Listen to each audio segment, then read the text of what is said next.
Everyone, welcome to PG mathematics. आज हम बात करेंगे एक नए रिजल्ट पे। हमने रेसिड्यू पढ़ा, रेसिड्यू के बाद पढ़ी कोशी रेसिड्यू थ्योरम एंड एक रिजल्ट पढ़ा जिसके अंडर हम उसे और इजी बना रहे थे हमारे क्वेश्चंस को। ठीक है, लेकिन अभी तक जो हमारे पास क्वेश्चंस थे या हम जो कर रहे थे वो integral over gamma F Z D Z कर रहे थे।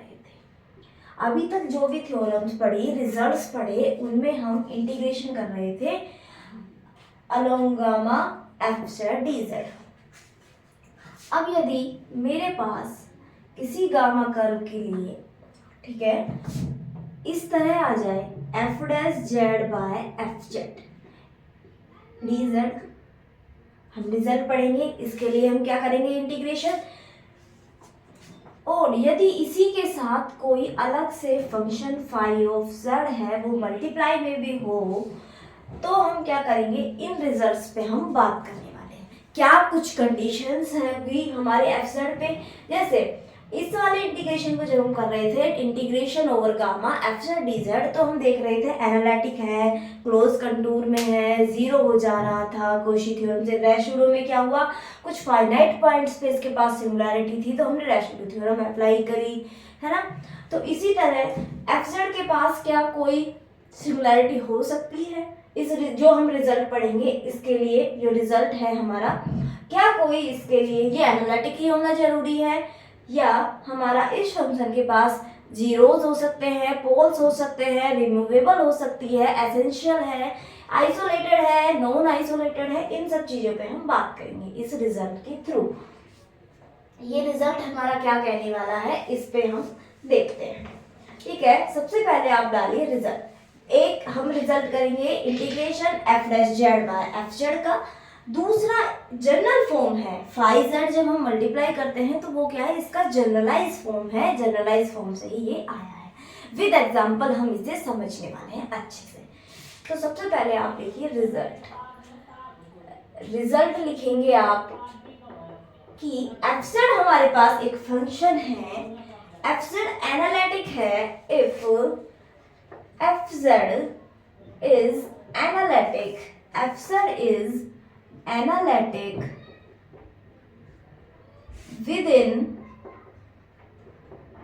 within and on simple closed contour, simple closed contour, simple closed contour gamma except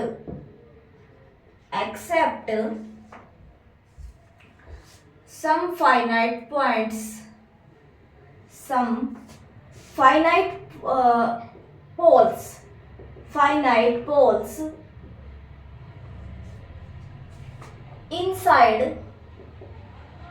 inside gamma.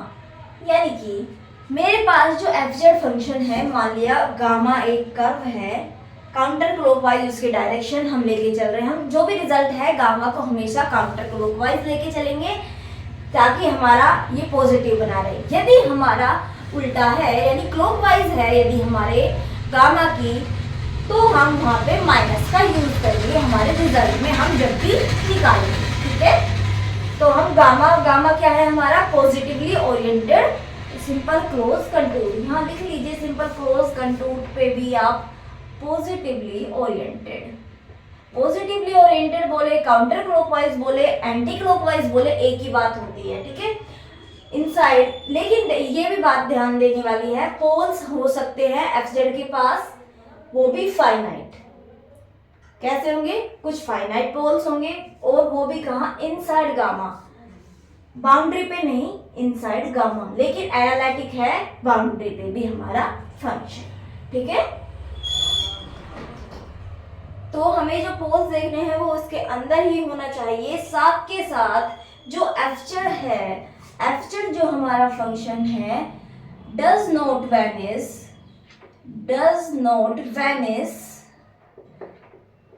On gamma की बाउंड्री पे। ऑन गामा मतलब हो गया गामा की बाउंड्री पे हमारा ये जीरो भी नहीं होना चाहिए। नॉट वैनिश मतलब नॉन जीरो रहना चाहिए। ठीक है। ये हो गई हमारी इसकी बातें। तो हमारा इंटीग्रेशन की हम बात करते हैं, जो हमने इंटीग्रेशन ली है इसके अंदर कुछ फाइनाइट पॉइंट्स हैं। तो integration over gamma F dash Z by F of Z D Z क्या होता है, चलो 1/2 पाई यहाँ कर देते हैं n माइनस पी, या फिर आप लिख सकते हैं integration over gamma F dash Z by F Z. Books में 1/2 पाई इधर होता है, जनरल हमें फॉर्म इस टाइप की मिलेगी, तो हम क्वेश्चन करने टाइम 2 पाई को यहाँ पे मल्टीप्लाई करेंगे n माइनस पी। अब n और p क्या है, n क्या है, n है हमारा number of zeros of f Z, number of zeros of f Z with multiplicity, है ना। जितने मान लिया जीरो जेड बराबर ए पे हमारा 0 है, मान लिया जेड बराबर 0 पे 0 है, लेकिन कितने ऑर्डर का है तो हम उतने ही टाइम इसे काउंट करेंगे, एक बार नहीं, जितने ऑर्डर का है उतना ही काउंट करेंगे जितना है, विद मल्टीप्लिसिटी।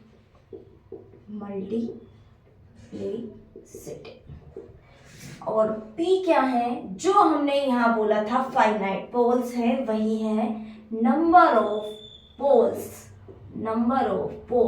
ऑफ एफ, ये भी विद मल्टीप्लिसिटी।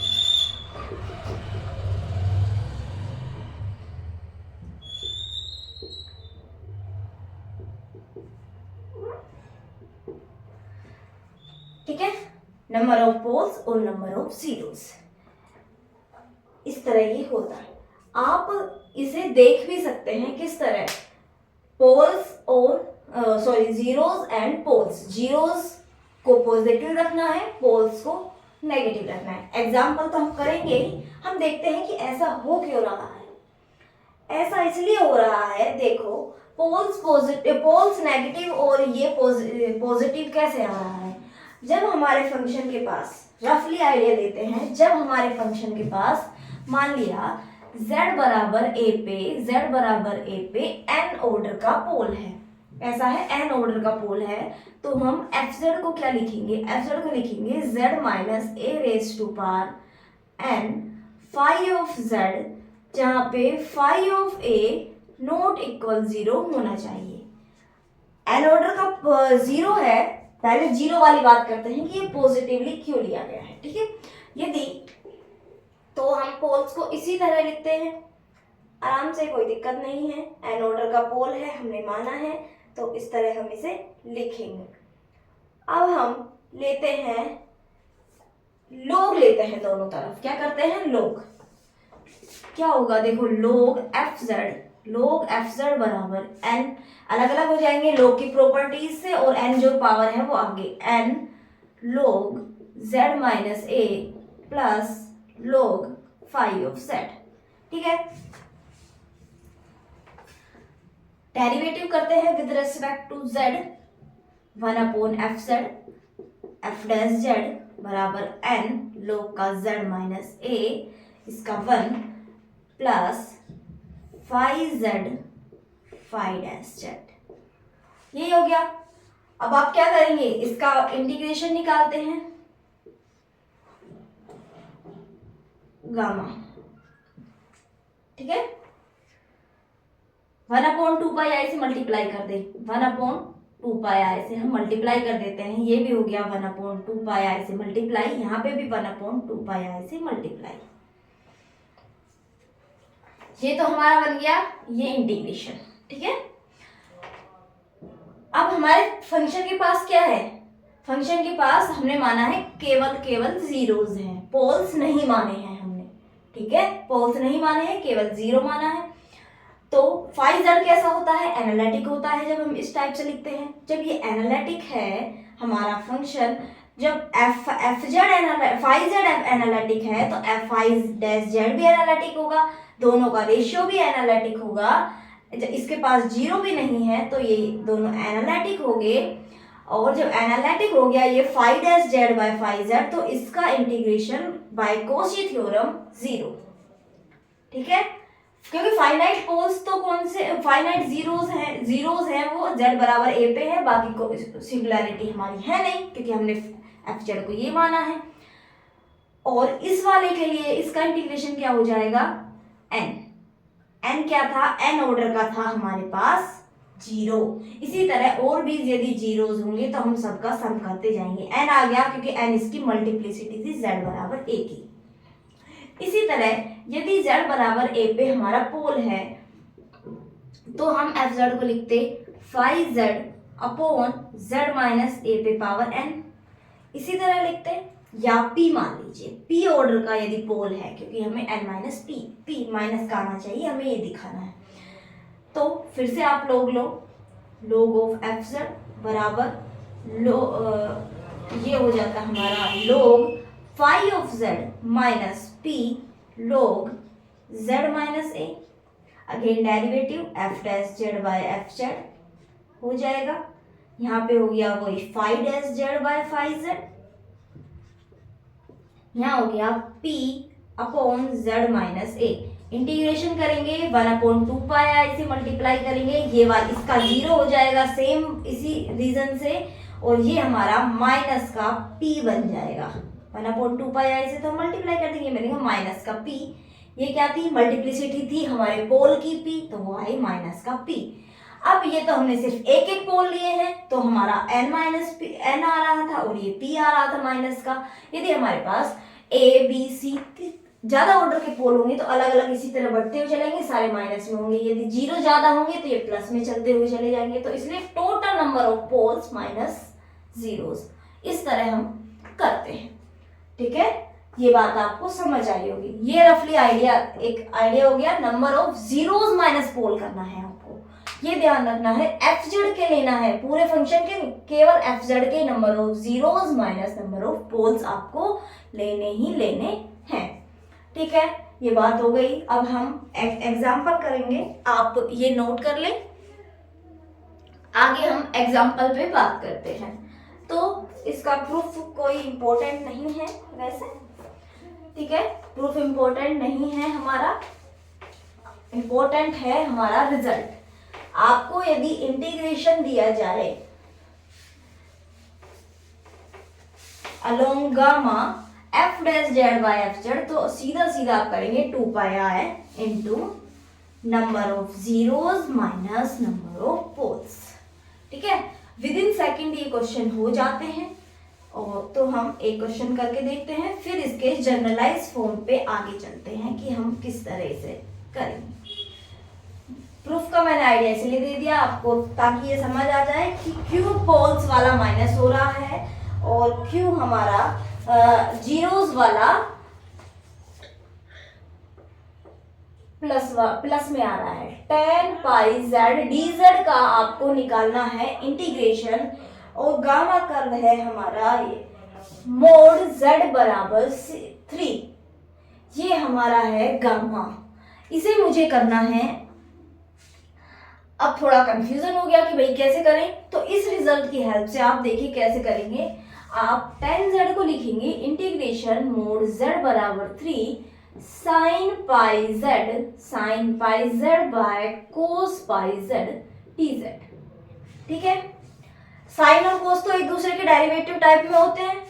यदि मैं एफ जेड बराबर कोस पाई z मानूं तो एफ डैश जेड क्या हो गया, एफ डैश जेड हो गया माइनस का साइन पाई जेड, डेरिवेटिव है ना, और पाई जेड का पाई आ गया, minus pi sine pi Z F dash Z, ये हमारा आ गया।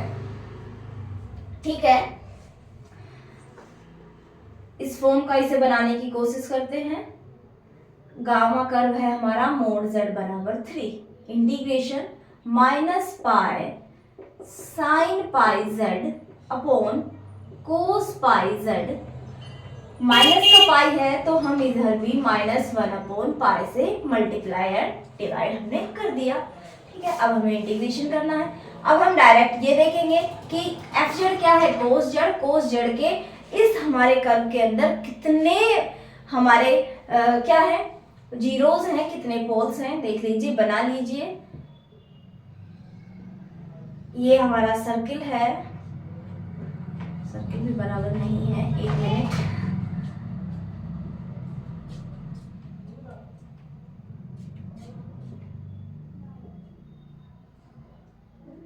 ठीक है, ये हमारा 3 है, 3 है। तो एफ जेड को हमें जीरो, इसके इस एफ जो हमारा एफ जेड है कोस पाई जेड कैसा फंक्शन है, कोस जेड हमारा एनालिटिक फंक्शन है। ठीक है, इसके पास सिंगुलैरिटीज तो मिलेगी नहीं, यानी पोल तो मिलेगा नहीं, सारी कंडीशंस को सेटिस्फाई कर रहा है। पोल मिल सकते हैं हमारी इस थ्योरम के अकॉर्डिंग, लेकिन इसके पास पोल्स तो नहीं है। ये तो खुद ही एंटायर फंक्शन होता है कोस जेड, लेकिन जीरोस तो मिल सकते हैं। जीरोस के लिए हम क्या करेंगे, कोस पाई जेड बराबर 0। ठीक है, कोस पाई जेड को 0 किया, इसे हम लिख सकते हैं कोस 2n+1 π/2। इस तरह हम इसे 0 करेंगे, तो z हमारा आ गया 2n+1/2। इस तरह से हमने रख दिया। n की वैल्यू या फिर 2n माइनस कर लो या प्लस कर लो, एक ही बात है। n की वैल्यू हम कहाँ से वैरी करेंगे, ये हमारा डिपेंड करेगा। ठीक है, अब हम n की वैल्यू जब 0 पुट करते हैं, n की वैल्यू 0 पुट की तो z की वैल्यू आई हाफ, या आप इसे इस तरह लिख लीजिए n+½ n की वैल्यू 0 पुट की तो हाफ, हाफ इनसाइड है हमारा। n की वैल्यू 1 पुट की 3/2, 3/2। n की वैल्यू 2 पुट की 5/2, 5/2 भी हमारा इससे छोटा है। ये 3/2, ये 5/2 और ये हमारा 1/2। माइनस का भी पुट कर देंगे हम n, है ना, कोई कोस में क्या होता है, माइनस भी, कोस माइनस जेड बराबर कोस जेड होता है। तो यदि हम -1 पुट करें तो ये होगा -1 के बाद -½ फिर -2 पुट करें, यदि हम -2 पुट करें, -2 + 1/2 -3/2 एंड हम -3 पुट करें, -3 + ½ क्या हो गया, -5/2। इसके बाद यदि हम n की वैल्यू इधर 3 पुट करते हैं तो 3 + ½ क्या हो गया, 3 + ½ 7/2, जो हमारा बाहर आएगा 7/2। और यदि हम -4 पुट करें तो ये -7/2 हमारा ये भी बाहर आएगा। कुल मिला के कितने जीरोस है, 1 2 3 4 5 6, टोटल 6 जीरो इनसाइड है हमारे, किसके, 6 जीरोस हैं, 6 जीरोस हैं, सबकी मल्टीप्लिसिटी 1 ही है, 1 टाइम है।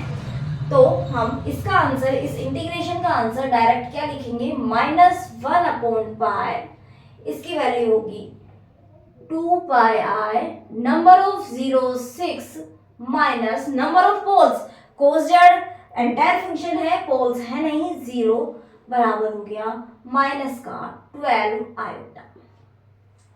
आंसर आया -12 आयोटा। बाकी यदि आप इसका इंटीग्रेशन करने जाते हैं पास tan πz का, तो आपको बहुत कॉम्प्लिकेटेड होने वाला था, है ना। कैसे करते हम, पहले इसे ओपन करना डायरेक्टली, और कोई थ्योरम तो इसमें लग नहीं रही, या फिर हम इसके क्या करते, पॉइंट्स देखते, भाई इसके ये पूरा एक फंक्शन लेते, तो इसके पोल्स निकालते, कोस पाई जेड से बहुत सारे पोल्स मिलते इस टाइप के, सभी पे रेशूडो निकालते, तो भी हमारे लिए तो बहुत कॉम्प्लिकेटेड था ये।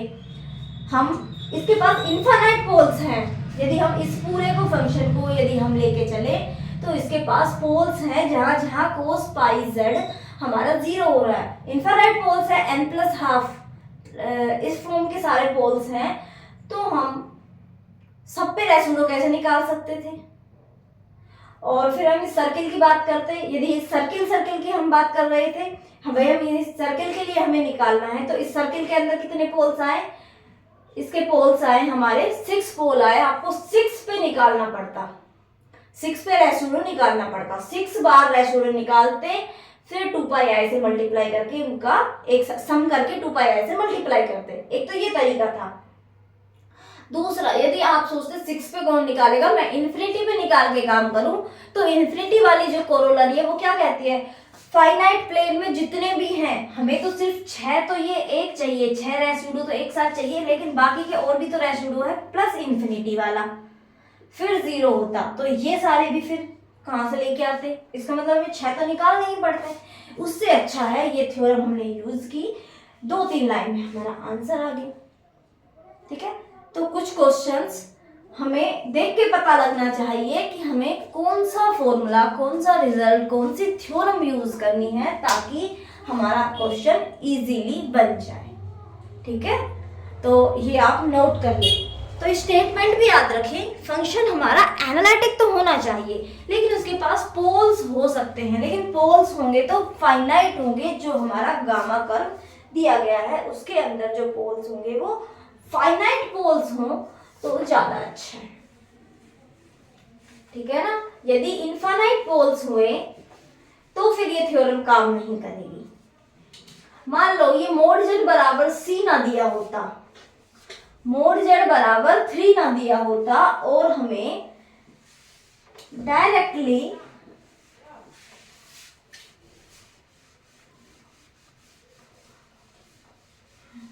सी से सी पे बात करी जाती तो हम कहाँ तक, हम इस थ्योरम को अप्लाई नहीं कर पाते, है ना। तो एग्जामिनर इतना भी नहीं पूछेगा हमसे कॉम्प्लिकेटेड, जो थ्योरम बेस होते हैं वो इजीली वही पूछते हैं।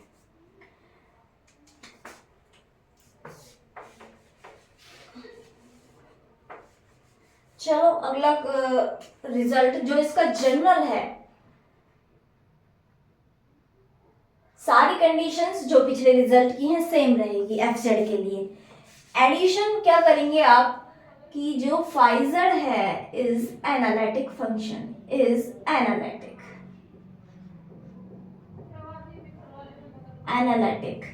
Inside gamma curve, inside and on gamma, inside and on gamma. F Z की सारी कंडीशंस वही रहने वाली है जो हमने अभी पिछले रिजल्ट में पढ़ी, ये उसका जनरल फॉर्म है। तो हम इस एक ये कंडीशन और ऐड कर देते हैं कि जो एफजेड है वो हमारा एनालिटिक फंक्शन है। तो हम इंटीग्रेशन करेंगे ओवर गामा, गामा के लिए भी वही सारी कंडीशंस हैं। आपको करना है integration phi of Z F dash Z by F Z D Z, आपको ये इंटीग्रेशन करना है। तो इसकी वैल्यू क्या होगी भाई, फाई जेड वहां पे क्या हो रहा था, फाई जेड 1 हो रहा था, तो हम कर रहे थे। अब बताओ इसका क्या होगा इस रिजल्ट के लिए, जो सब कुछ सेम रहने वाला है।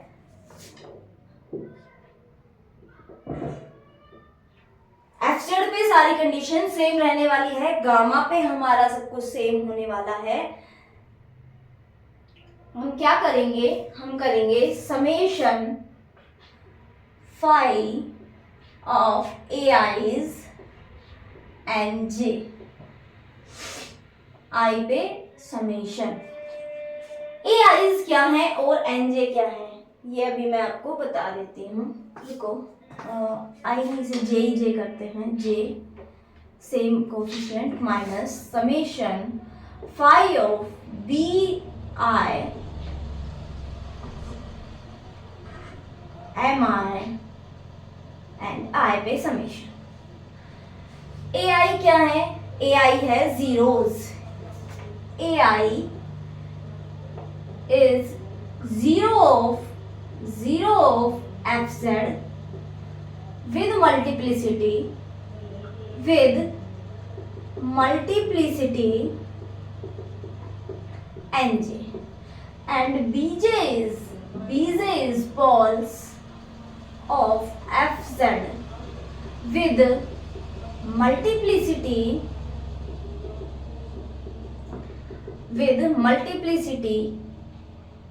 mi। ठीक है, ai क्या है, पोल है, एनजे क्या है, उसकी मल्टीप्लिसिटी है, बी आई सॉरी जीरो है और ये है हमारा पोल, बीजे क्या है, पोल है और उसका मल्टीप्लिसिटी है ये एम। देखो करना क्या है, हमारे पास फंक्शन होगा, ठीक है। हमने एफ जेड के क्या निकाले, पोल्स निकाल लिए, 0 निकाल लिया। मान लिया एफ जेड हमारा इस तरह तो हम मैनिपुलेट कर लेंगे, हमारे फंक्शन को क्वेश्चन आएगा तब। एफ जेड के पास जो जीरोज हैं, एफ जेड के जीरोज की बात करें तो जीरोज तो मान लिया A1, A1, A2, A3, A3, A3, ये क्या है, उसके जीरोज हैं। इसके पास पोल्स भी हैं, मान लिया B1, B2, B3, B3, ये इसके पोल्स हैं, मान लिया ये इसके जीरोज है। यदि फाइव जेड 1 होता, फाइव जेड नहीं होता तो हम क्या करते, डायरेक्टली 6 इसके पास जीरोज हैं एंड माइनस का 4 पोल्स हैं, 6 - 4 करते यानी 2 हमारा आंसर आ जाता। अब हमारे पास है फाइव जेड मल्टीप्लाई में जब होता है तो हम क्या करेंगे, फाइव ऑफ A1, A1 को इस 0 को हम इस 5 में पुट करेंगे। A1 कितने टाइम्स आ रहा है, 2 टाइम्स आ रहा है तो 2 से मल्टीप्लाई किया, प्लस A2 को पुट किया 5 में, A2 कितने टाइम आ रहा है, 1 टाइम, प्लस A3 को पुट किया, सभी पोल्स को पुट करना है 5Z में और हमें उनकी मल्टीप्लिसिटी कितनी है उससे मल्टीप्लाई करना है, माइनस पोल्स के लिए यही काम माइनस में करना है। हमें 5 में B1 हमने पुट किया, B1 1 टाइम है, माइनस 5 ऑफ B2, B2 भी 1 टाइम है, माइनस 5 ऑफ 5 में हमें पुट करना है B3, लेकिन B3 है 2 टाइम्स तो हमें 2 से मल्टीप्लाई करना है। ये काम हमें करना है, ठीक है, ये काम हम करने वाले हैं।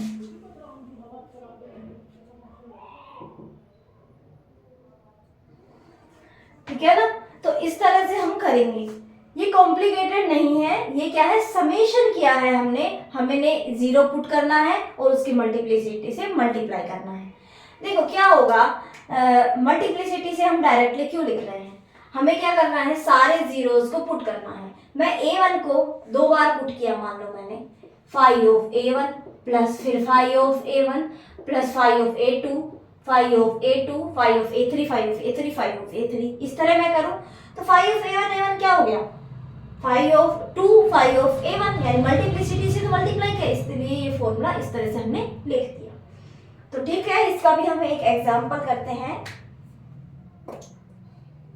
सिंपल एग्जांपल करेंगे जो अभी हमने किया है उसी का, जो अभी हमने एग्जांपल किया है ना उसी में हम 5Z कुछ मल्टीप्लाई कर देते हैं और फिर हम करते हैं। तो आपको ध्यान रखना है, जीरोज वाले तो टर्म पॉजिटिव होते हैं, प्लस में आते हैं जीरोज वाले, एंड जो हमारा पोल्स वाली टर्म होती हैं वो माइनस में आती है।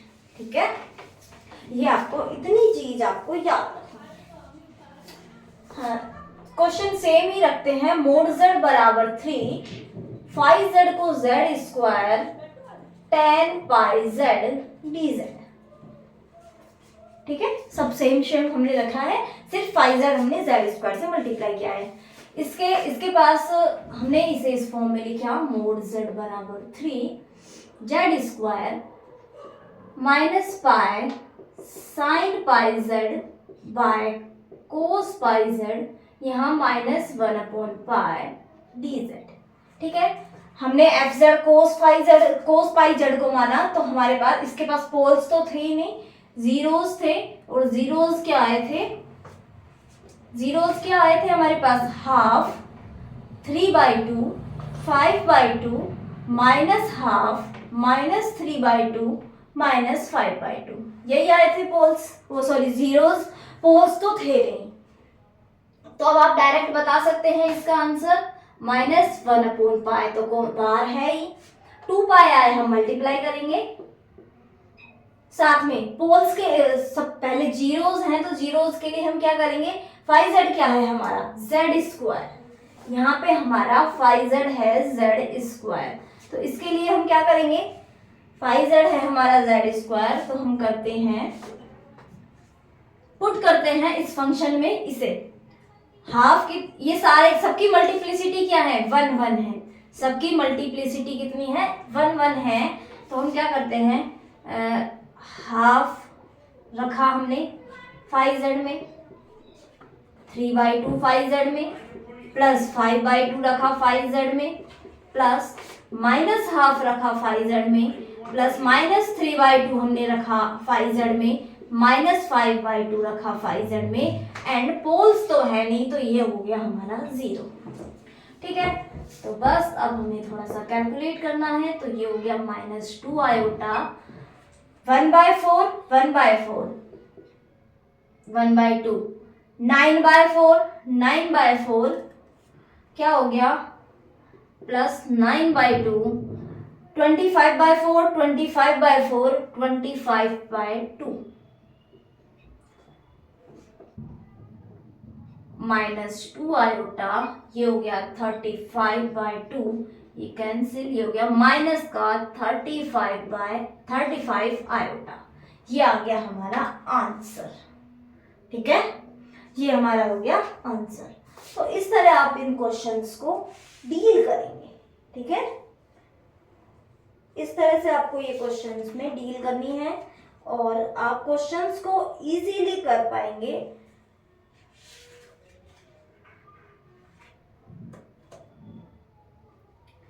आपके लिए एक क्वेश्चन है,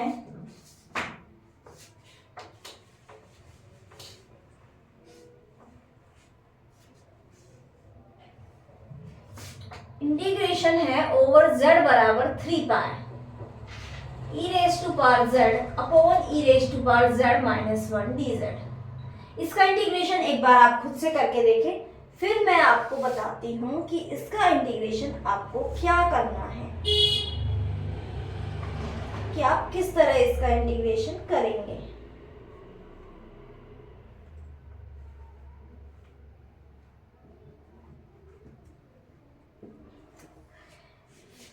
ठीक है, एक बार है इसे, ये तो आपको फॉर्म भी नहीं बनानी, 5-z f' बाय fz की फॉर्म में खुद से लिखा हुआ है। आप fz को क्या मानेंगे, e⁻z -1।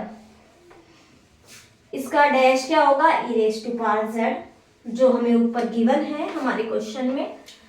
तो आपको इतनी, तो इसमें बना के दिया, यहाँ पे हमारा fz क्या हो गया, e⁻z -1।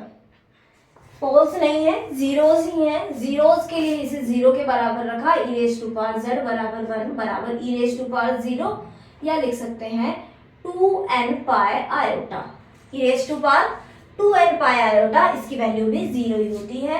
तो z की वैल्यू आ गई 2n पाई आयोटा। ये क्या है, इसके जीरोस है, पोल्स है नहीं हमारे fz के पास। मैक्सिमम क्वेश्चन आपको इसी तरह मिलेंगे, आप बुक से भी एग्जांपल कर सकते हैं। ठीक है, सर्किल है हमारा जिसकी रेडियस है 3 पाई, इसकी रेडियस है 3 पाई है इसकी रेडियस। यहाँ भी ये लेंथ, यहाँ पे क्या आ रहा होगा, 3 पाई -3 पाई आया, ऊपर +3 पाई आया। एन की वैल्यू 0 पुट करेंगे तो 0 सर्किल के अंदर है, एन की वैल्यू 1 पुट करेंगे तो 2 पाई आयोटा, तो 2 पाई आयोटा यहाँ कहीं आएगा, 2 पाई आयोटा। एन की वैल्यू 2 पुट करी, 4 पाई आयोटा, जो ऊपर बाहर निकल जाएगा। -1 पुट किया आपने, -1 जब पुट किया -2 pi iota, -2 pi iota. And n की वैल्यू जब आप पुट करते हैं -2, तो ये भी बाहर निकल जाएगा, -4 पाई आयोटा। कितने जीरोस हैं इसके अंदर, 3। कितने जीरोस हैं, 3 जीरोस हैं। तो इस इंटीग्रेशन का आंसर क्या आ गया आपके पास, 2 pi iota 3 - 0, answer is 6 pi iota. इस तरह आप कर सकते हैं इन क्वेश्चंस को। कितना इजीली है ना। आपको रिजल्ट्स, यदि कॉम्प्लेक्स में क्या है, आपको चाहे नेट का एग्जाम हो या कोई भी एग्जाम हो, कंपटीशन एग्जाम हो, हायर एजुकेशन में हो, या किसी बोलते हैं सिलेक्शन कमीशन का हो, या जो भी, जहाँ कॉम्प्लेक्स आती है, कॉम्प्लेक्स का क्या है, इंटीग्रेशन आप ये रियल के जैसा इंटीग्रेशन नहीं है। रियल में जब आप करते थे आप करते रहते थे, चलो मैं x को ये मान के करता हूँ, हो जाए, क्या पता इस वाले ये मैं सब्स्टिट्यूट कर रहा हूँ, x को t स्क्वायर कर रहा हूँ तो नहीं हो रहा है। साइन थीटा पुट करके देखते हैं, इस tan थीटा पुट करके देखते हैं, तो कुछ ना कुछ अपन करते रहते हैं। लेकिन यहाँ पे क्या है, आप पुट वगैरह आपको कुछ नहीं करना है z वगैरह को। यहाँ यदि थ्योरम पता है तो क्वेश्चन हमारा 1 मिनट के आधी मिनट भी नहीं लेगा, और यदि हमें नहीं पता है तो फिर आप कुछ भी पुट करते रहिए, आपका क्वेश्चन सोल्व नहीं। ठीक है, तो कॉम्प्लेक्स के इंटीग्रेशन थ्योरम्स बेस होते हैं, वो इस तरह से नहीं होते कि आप करते रहेंगे, सोचते रहेंगे अब ये सब्स्टिट्यूट कर देता हूँ, ये प्लस माइनस करना है, कुछ स्क्वायर फॉर्म में बनाना है, इस तरह कॉम्प्लेक्स के इंटीग्रेशन नहीं होते। आपको थ्योरम्स याद करनी पड़ेगी और इंटीग्रेशंस आपके इजीली विद इन 30 सेकेंड हो जाएंगे मैक्सिमम। तो आपको रिजल्ट्स याद रखने हैं, थ्योरम्स याद रखने हैं। ठीक है, तो ये नोट कर ले एक बार।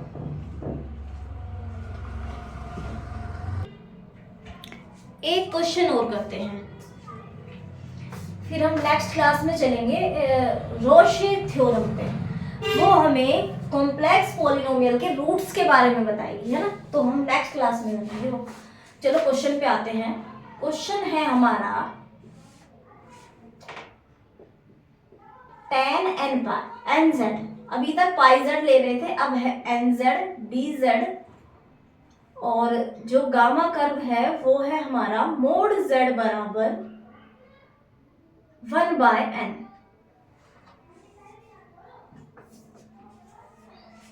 ठीक है, इसे आप करिए हेल्प से। n हमारा नेचुरल नंबर से है, ये हमें गिवन है, इस क्वेश्चन गिवन है n हमारा नेचुरल नंबर से है। या तो आप इसे जनरल फॉर्म में अब करेंगे ही, जो मैं आपको बताऊंगी।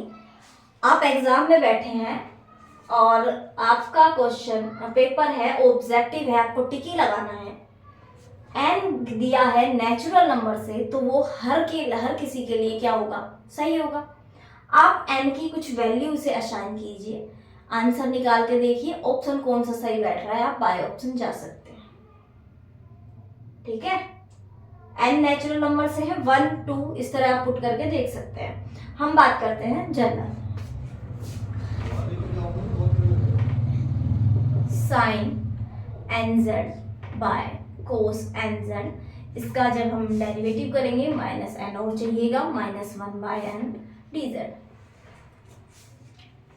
fz क्या है, fz है हमारा कोस nz, fz क्या है, कोस nz। तो इसके जीरोस पे बात करते हैं, तो हमारा क्या होगा, nz बराबर 2, अब n तो इसमें है तो हम k ले लेते हैं, 2k + 1 π/2। ठीक है, z क्या हो गया, 2k + 1 π/2n। सर्किल है हमें जो गिवन है, इसकी रेडियस है 1/n, ये माइनस का 1/n। इसमें पुट करते हैं हम k बराबर 0, तो z की वैल्यू आई हमारा π/2n।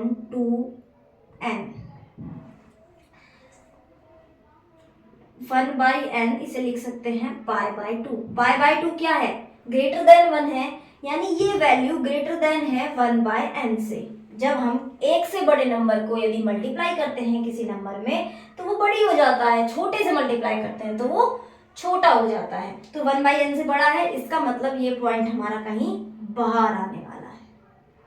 और पुट करके देख लिए, k की वैल्यू आपने 0 पुट की, 1 पुट कीजिए, ये हो गया 3π/2 और ये 1/n, ये भी हमारा बड़ा ही होगा, यानी सब हमारे सर्किल से बाहर। माइनस में पुट करेंगे, आपने -1 पुट किया तो ये यहाँ पे -1, तो माइनस का π/2 1/n, ये वैल्यू भी इधर की तरफ बढ़ने लगेगी बाहर, यानी सारे के सारे जीरोस इसके बाहर हैं, अंदर कोई जीरो नहीं है। इसके साथ आप ये देख सकते हैं पोल्स तो इसके पास है ही नहीं, तो इसका आंसर हो गया -1/n 2πi, number of zeros minus number of pole, answer is 0। आप n की वैल्यू असाइन करके भी देख सकते हैं, इस तरह भी आप इसे कर सकते हैं। ठीक है, तो आज के लिए इतना ही। नेक्स्ट क्लास में करेंगे रोशे थ्योरम और उस पे हमारे क्वेश्चंस। एक इम्पोर्टेंट क्वेश्चन है जो हमारा एग्जाम्पल है बुक का ही, उस क्वेश्चन को करेंगे। वो हमारे बीएससी एमएससी में किसी किसी के एमएससी में चलती है कॉम्प्लेक्स, वहाँ पे भी आया हुआ है। और वो क्वेश्चन आरपीएससी ने तो बहुत बार पूछा है, नेट एग्जाम में भी उससे रिलेटेड ही बहुत सारी चीजें पूछी गई हैं। आरपीएससी में भी काफी बार पूछा गया, हायर एजुकेशन में रूट्स का बहुत पूछते हैं, तो रोशे थ्योरम बहुत इंपॉर्टेंट है। तो नेक्स्ट लेक्चर में आपको जुड़ना ही जुड़ना है। साथ के साथ टेलीग्राम आप ज्वाइन कर सकते हैं, जहाँ पे आप डाउट्स हो कोई, आप नए टॉपिक से या किसी और भी टॉपिक की आपको यदि रिक्वायरमेंट है वो बता सकते हैं, या कोई डाउट है किसी अन्य दूसरे टॉपिक में भी इसके अलावा, तो वो भी आप वहाँ पे डिस्कस कर सकते हैं। ठीक है, okay, bye bye, thank you.